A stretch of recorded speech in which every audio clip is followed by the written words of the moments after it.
Hello, Internet! I'm outside today, which is exciting, although that does mean that we'll have to deal with planes. I know I've been talking a lot about my anxiety recently. That's been a really big part of my life now that my dissertation is only a week and a half away from being due. Oh my god. And one of the things that I've been doing recently is turning back to my WIP and working on my characters to sort of give myself a break from this relentless editing that comes with coming down to crunch time. And I'm going to be talking about personality theory. Now, I mentioned this a couple of weeks ago as something that's part of my self-care routine, but it's also really changed the way I write, and it's really helped me when I'm working on my own writing. So I thought I'd talk about how this can be used for self-care, but also how it can help if you're trying to do some creative writing. So, personality theory. Okay, I'm going to start with a really short introduction in case you have not thought about this since high school, as until I started doing this, I hadn't. So I'm not a professional, I'm not trying to sell anything, this is just a hobby, but it's really cool and it's helped me understand myself a lot better and my writing a lot better. So if you remember back in high school, you had to take this questionnaire and you got a personality profile made up of 4 letters, and then you just sort of compared yourself to which famous people you lined up with, and you were like, oh cool, A.A. Milne, Princess Aurora, Luna Lovegood, and Daenerys Targaryen. Okay. And then you moved on your way. That's what I did too. But when I started doing this in my writing, I got really into it. I actually literally read the book on it, and I realized it's more about a way to understand yourself and how you approach issues, and that's really helped me. So the myers-briggs personality test is being criticized for having only 2 extremes, like you're either an introvert or an extrovert. I just want to clear it up, that's not how it works. Everything is on a sliding scale, so it is possible for you to be writing that 50-50 line between both. And these tests online are not accurate. There are people who actually do this for a living, and they go through your answers with you and discuss intention rather than what you actually put down. Because, for example, my dad's an introvert, but he always gets extroverts on these tests because he doesn't like to be rude in social situations. So they're not accurate, it's just a little bit of fun. Quick reminders of what the letters mean, because I talk about this a bit, not just in this video, but in my general life. Super quick reminder, you get E and I, which is introvert versus extrovert. It's not whether you're shy or outgoing, it's where you get your energy from. So it's drained from being alone, or whether you feel drained from being with people, and how you have to recharge yourself.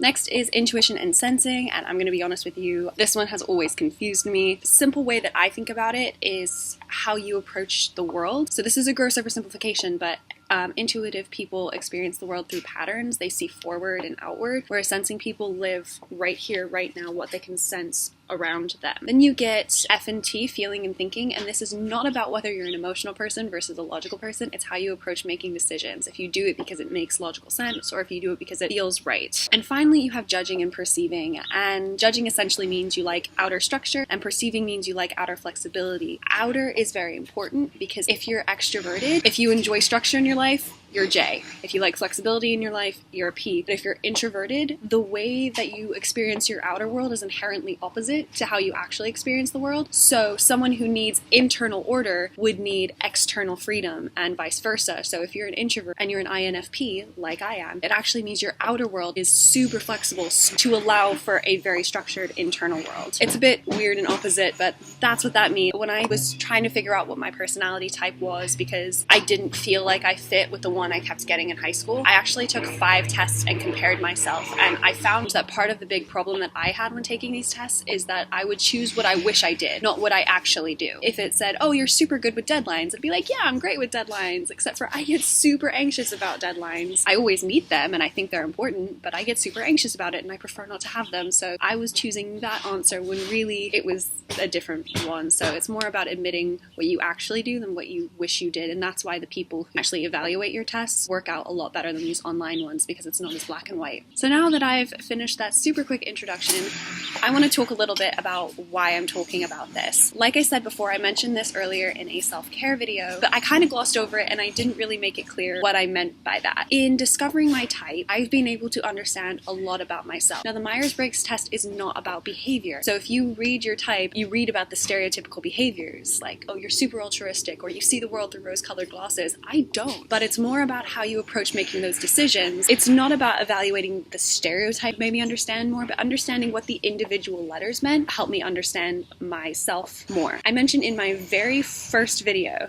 that it took me years to discover that I don't work well from 9 to 5. Realizing that was a really big relief, because I thought I was a bad student because I wasn't functional in the morning, or that I was lazy because I couldn't start work until much later on. It was actually personality theory that helped me realize that, like, no, I create my own structure as an IP type, so having that 9 to 5 block doesn't necessarily mean that that's when I'm most productive. I'm not a terrible student, I just function better in the evening. That's okay, and that's when I get most of my writing done, and that's fine. Another thing that it's helped me with is approaching relationships. I recently discovered that INFPs have this thing where they're really particular about who they consider a friend and who they consider acquaintances, and jumping the line from acquaintance to friend might be a really tough jump. When there were lots of people I hung out with, they just didn't feel like friends. We just didn't feel close enough for me to consider them friends. People like my mom would say, like, I don't know, I think you're being a little bit too picky, but discovering that that's how something that my personality type approaches relationships helped me realize that I'm not alone, and that it's fine that I prefer to have a particular closeness with somebody before I consider us having a serious relationship, whether it be friendly or otherwise. And most importantly, knowing my personality type has helped me understand how I make decisions and be okay with that. I do weigh my two options. I do make a pros and cons list, but understanding my feeling perception has helped me to realize that I'm not as impulsive as I always thought I was. I changed my major 5 times in my undergrad. 5 times. And I was always like, this is a terrible decision. I've been putting all this work into one major, and what am I going to do? I'm about to graduate with my master's degree, and I've just submitted my PhD applications. And the reason why I changed the major is because something in me just didn't feel right where I was. There was something just inherently off. And understanding that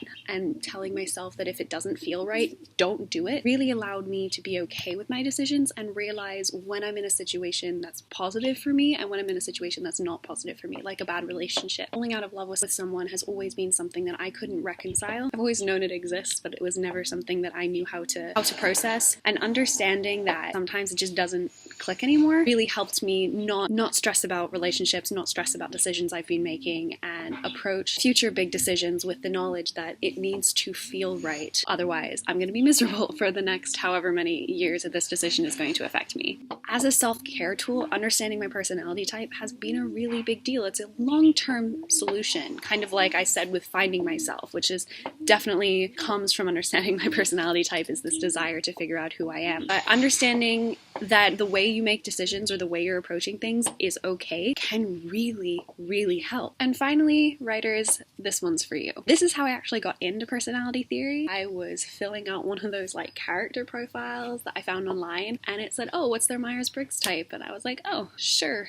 So I went on the website and I took the test for the character. I should take the test for the rest of the characters. There was no real reason. I just decided I should. There was no reason for me to do this other than the fact that I'm a bit obsessive about things. So I went and I took the test for all the characters. It took forever and I absolutely hated it, but I liked reading about their personality types. And fast forward about a year and I'm working on a different WIP. I'd already finished my manuscript. I was on to kind of my next thing, and I was thinking about, since this was set in the real world, this isn't like a fantasy or a dystopia or a sci-fi thing, I should know how they function in the real world. So I decided to do the personality theory thing again, even though I hated it the first time, but I thought it was fun. I'm a masochist that way. I took all the tests and then I decided, no, this isn't good enough. So I recorded all of their answers. I went through each person's answers and explained why they came to that. From there, I described every single personality type in detail. I set this WIP aside once my manuscript was being edited. I even set that story aside because something about it wasn't working. I needed to recycle the characters for a different WIP that didn't have characters yet because they felt so real in my head. I didn't just understand their personality, their talents, their strengths, their weaknesses, their likes, their dislikes. I understood how they would approach making decisions. I could throw any scenario at these characters and essentially know how they would respond to them. It's made the way I think about characters more natural. They feel like fully formed people. And compare that to the manuscript I finished, where I just kind of put their strengths and weaknesses, their likes and dislikes down on a little Excel sheet. If you were to compare the characters that ended up in the manuscript with the original list that I'd made, they're not the same people. They developed on their own over time, and I know those people just as well as I know these new people, but that developed as I was writing, and at the beginning these characters seemed really one-dimensional, and I had to go back and rewrite it, and it took a really long time. And now I'm handwriting full-length character profiles for each one. It's taking a really, really long time, and I viscerally hate it. But I understand these characters better, and when I get to thinking about the actual plot, it feels more natural, it feels more organic, and I feel more prepared than I did the last time. So it's not for everyone. It really does take a really long time, and if you're not into all that handwriting stuff, well, the handwriting stuff is more me, but if you're not really into sort of monotonous work continuously, it's probably not for you. This has really helped me form a very organic view of characters as real people. That's my advice for character building. This has been going on for a really long time. So this is not the first time I've recorded this video, but I felt like I needed to be less structured with how I talked about this, because this wasn't a structured journey for me to get here. I understand that a lot of people still think this is nonsense. Maybe it is nonsense. I mean, I'll be honest, I still like looking up how my zodiac sign affects my personality, even though that's probably nonsense. I think it's fun. It does actually really kind of help you, at least as a starting point, to acknowledge that the way you're feeling is acceptable and it's okay. Also build real organic feeling characters. So that's me. This has been fun for me. I've been in existential crisis mode for a few weeks, so talking about something that I think is really cool and that I can kind of geek out about has been pretty fun. So I apologize for the rambliness, but this is something that I think I needed. Thank you so much for watching. I really hope you liked it. If you did, please hit that like button and of course subscribe. Let's be friends. I've, as usual, linked all of my social media in the description box below. Please check those out, and I post new videos on Fridays. See you next week. Bye!